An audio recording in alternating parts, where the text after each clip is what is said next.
गाजा वाली गाजा दो दे, गाजा वाली गाजा दो दे।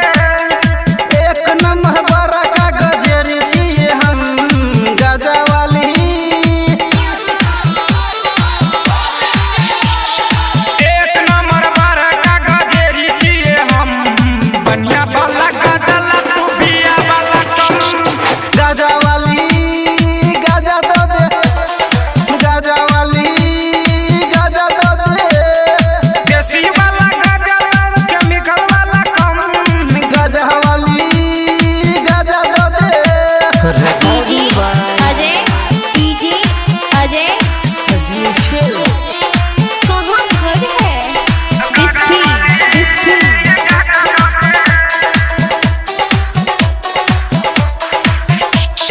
कनिये से ने काम चलतो फैले से लबो, चिलम से ने मन भरतो हुक्का से पीबो। कनिये से ने काम चलतो फैले से लबो, चिलम से ने मन भरतो हुक्का से पीबो। जल्दी तू लब दे हमरा भोर के चिलम, बढ़िया वाला गाजा ला तू बिया वाला कम। गाजा वाली गाजा दो दे, गाजा वाली गाजा दो दे। रिकॉर्डिंग बाय सजी फेस DJ Ajay, DJ Ajay Bisfi Bisfi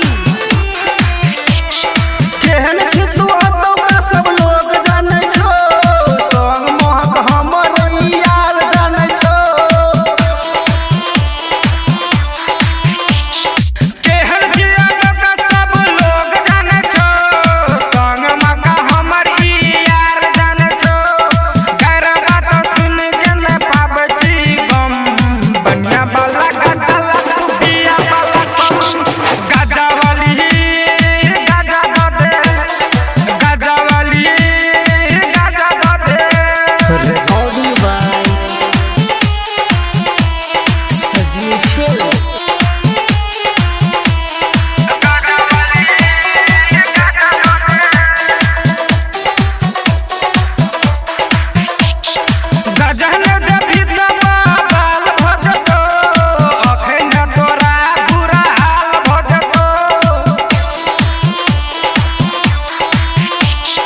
Gazan तू देवही सब बाल भजतो, अखनी अगे तोहर पूरा हाल भजतो। मारबो धुआं मुँह पर मुड भेल छै गरम, बढ़िया वाला गाजा ला तू बिया वाला कम। गाजा वाली गाजा दो दे, गाजा वाली गाजा दो दे।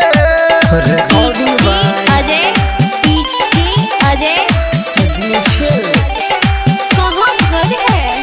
बिस्फी बिस्फी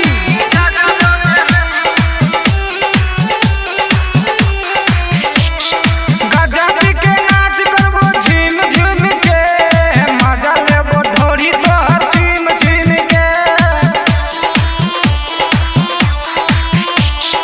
गाजा के नाच करबो झूम झूम के, मजा लेबो ढोरी तोहर झूम झूम के।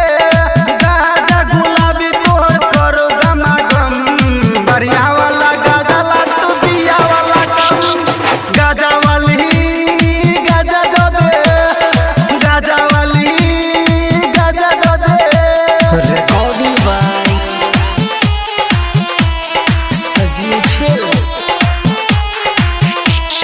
डीजे अजय, डीजे अजय बिस्फी बिस्फी कुटोरा वाला सजनी फिल्म्स धूम मचाउने छौ, भीमा राइटर पर गाना लिखने छौ। खुटौना वाला सजनी